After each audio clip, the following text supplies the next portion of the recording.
TET के माध्यम से पूरे देश के तकरीबन 25 लाख और अकेले उत्तर प्रदेश के 2 लाख से ज़्यादा शिक्षक आज पूरी तरह से असुरक्षा के भाव में हैं कि जो पहले के जो शिक्षक हैं उनको ये परीक्षा पास किए या नहीं किए, या उस समय की जो सेवा शर्तों के अनुरूप जो नियुक्ति मिली है, इतना आतंक न करवाइए। क्योंकि माननीय अध्यक्ष जी, एक मिनट लास्ट कहूंगा, ये केवल माननीय सर्वोच्च न्यायालय की बात नहीं रही, केंद्र सरकार और राज्य सरकारों की कमजोर पैरोकारी के कारण। नमस्कार, आप देख रहे हैं अटल टीवी। सुप्रीम कोर्ट के उस फैसले के बाद देश भर में विवाद खड़ा हो गया, जिसमें ये निर्देश दिया गया था कि अब कार्यरत शिक्षकों को भी टेट यानी कि टीचर्स एलिजिबिलिटी टेस्ट पास करना होगा। इस फैसले के बाद शिक्षकों में भारी नाराजगी देखने को मिली और शिक्षकों ने साफ कह दिया कि वर्षों से सेवा दे रहे शिक्षकों से दोबारा परीक्षा दिलवाना उनकी योग्यता पर सवाल खड़ा करने जैसा है। इसी के विरोध में तमाम शिक्षक संगठनों ने खुला मोर्चा खोल दिया। जगह जगह धरना प्रदर्शन और ज्ञापन सौंपे गए, जिसके बाद सरकार पर भी दबाव बनता हुआ दिखाई दिया। 24 नवंबर को दिल्ली में टेट की अनिवार्यता के खिलाफ एक बड़ा प्रदर्शन देखने को मिला, लेकिन उस आंदोलन का अभी तक कोई भी सकारात्मक परिणाम देखने को नहीं मिला। इसके बावजूद शिक्षक संगठन लगातार आंदोलन तेज करने में जुटे हुए हैं और अब शिक्षकों की लड़ाई सड़क से लेकर संसद तक पहुंच गई है। जी हाँ, इसी मुद्दे को लेकर आज समाजवादी पार्टी के सांसद धर्मेंद्र यादव लोकसभा में सरकार से तीखे सवाल करते हुए नजर आए। उन्होंने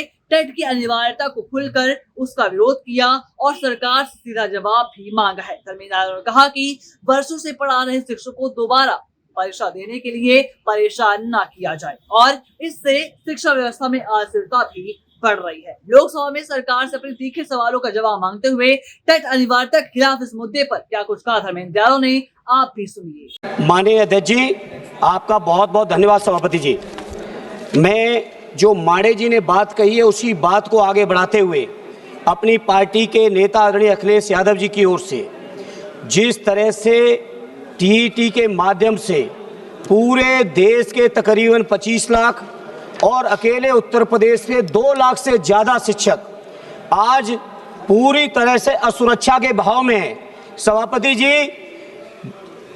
जी, अनिवार्य शिक्षा अधिनियम 2009 के आने के बाद ये तय हुआ कि टीईटी की परीक्षा के बाद ही कोई शिक्षण कार्य कर पाएगा, लेकिन उससे पहले के लिए प्रावधान रहा कि जो पहले के जो शिक्षक हैं उनको ये परीक्षा पास किए या नहीं किए, या उस समय की जो सेवा शर्तों के अनुरूप जो नियुक्ति मिली है उसी के अनुरूप वो सेवाएं करेंगे।